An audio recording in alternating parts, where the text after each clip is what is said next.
I know these like 5 Sidurim that have it in the back. Okay. It says whoever says this every day, his prayers that day will be answered. Whoever reads that letter. It's a Segulá, yeah. No. So it's good to say it every day then. What's the question? You're asking a question. Does it really help to get your prayers answered? It helps you do Teshuva. If you're doing Teshuva, it helps your prayers answered. Or does reading that alone won't help, right? If you read it and you're kofel but Shabbat, it's not going to help you. If you read about Shabbat but you don't keep Shabbat, it doesn't help you. A woman came to the Taz. She came to the Taz, Rabbi David Levi, and the Taz wrote a book, commentary on Shulchan Aruch. She says, Kvod Harav, I need your help. I need a kamea. I need a Segulá. I need something. She's hysterical, crying. He says, well, what can I do? What can I do? What can I help you with? She goes, I need a kamea. I need Segulá. I need this. I need this. Why? What happened? What happened? The woman's hysterical, crying. She says, listen, Kvod Harav, I was looking for Mekubalim. I could only find you. I need help. I need a kamea. I need a Segulá. I need kabbalah. What happened? Why are you crying? She says, my daughter has minutes to live. Minutes, not hours, not days, minutes to live. She's on a deathbed. And I remember I heard in a shiur one time they said there's a Gemara in Masechet Baba Metzia, page 116a. It says, if you have a sick person in your home, go to a Chacham. Go to a Talmid Chacham and have him ask for mercy for you. So the Taz says, listen, I'm not a Mekubal. Does Kabbalah, does this, does that. I don't do that. I'm not in that level. But I just wrote commentary on the Shulchan Aruch. It's called Sefer HaTaz. And I'll dedicate the Chidush. I just finished now. Right before you came, I finished one of the Chidushim. I'm going to dedicate that to Refuah Shlema for your daughter. I can't get a kamea, I can't get a chamsa, I can't get a... No. That's why I give you a chidush. All I have is Torah. I'm going to give you a chidush. One of my chidushim I'm going to give you for the benefit of your daughter. That's all I can offer, I'm sorry. Look at the woman says, what's she going to do? She comes home, daughter's dancing in the house. What happened? You were dying 5 minutes ago.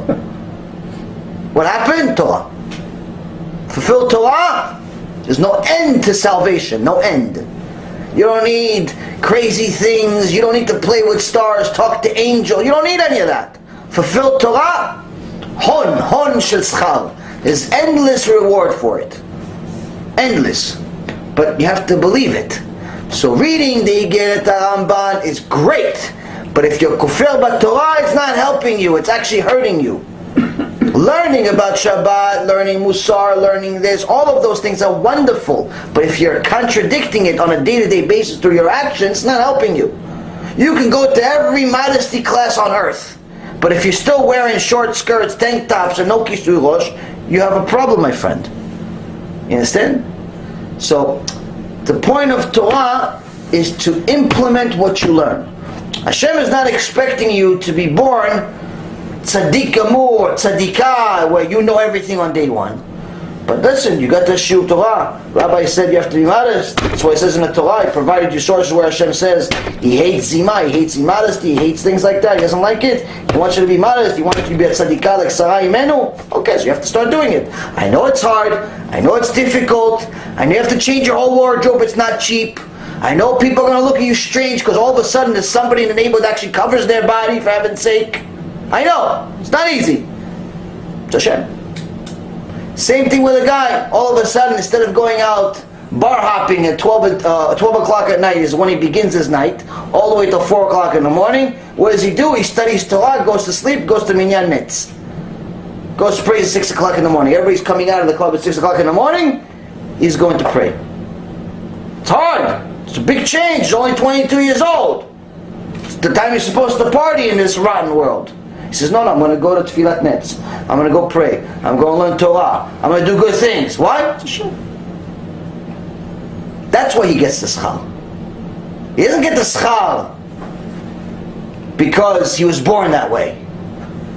He gets the schar because it's hard for him. And that's why they say the level that Baalei Teshuva stand, someone that's from their whole life can't get to. Why? Someone's from their whole life, they were born in Bnei Brak, they never left Bnei Brak. They have 4 walls, Sefer Torah, they never left it. He can't get to a level of a Baal Teshuva at 22 years old, not going clubbing anymore, and learns Torah every day. Can't get to it. Why? Because his only choices he's ever seen in his life is the four-wall Sefer Torah. He knows it's his culture, he's used to it, it's his life. But the other guy did Teshuva at 20 years old, 30 years old, 40 years old. He saw the world, he saw the naked girls, he saw the clubs, he saw the casinos, he saw all those things. He says, no, I still choose Hashem. I choose Hashem. It's hard, but I choose Him anyway. It's going to be difficult for me, I choose Him anyway. I'm going to have to change my life, I do it anyway. People are going to make fun of me, I'm going to do it anyway. My husband's going to divorce me, I'm going to do it anyway. My wife's going to kill me, I'm going to do it anyway. Why? It's Hashem. Once you make that choice at the moment of truth, that's Teshuva. But if you keep reading books and go to lectures and watch things on YouTube, but you don't do anything, better off you didn't do it. Because in Shamayim they say, listen, you knew everything. How did you not do it? If you didn't know anything, you're ignorant, you're a little horse, walking around in creation, just filling space.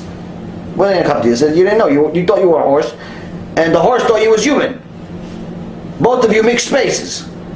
But you watched Shurim on YouTube, on Torah Anytime, on Torah Bank, on this one and that one. You watched everything. BezratHashem.org. You went to a Shiur Torah. You had CDs. You had this. You had that. You listened to all Shiur Torah. You still didn't do Teshuva.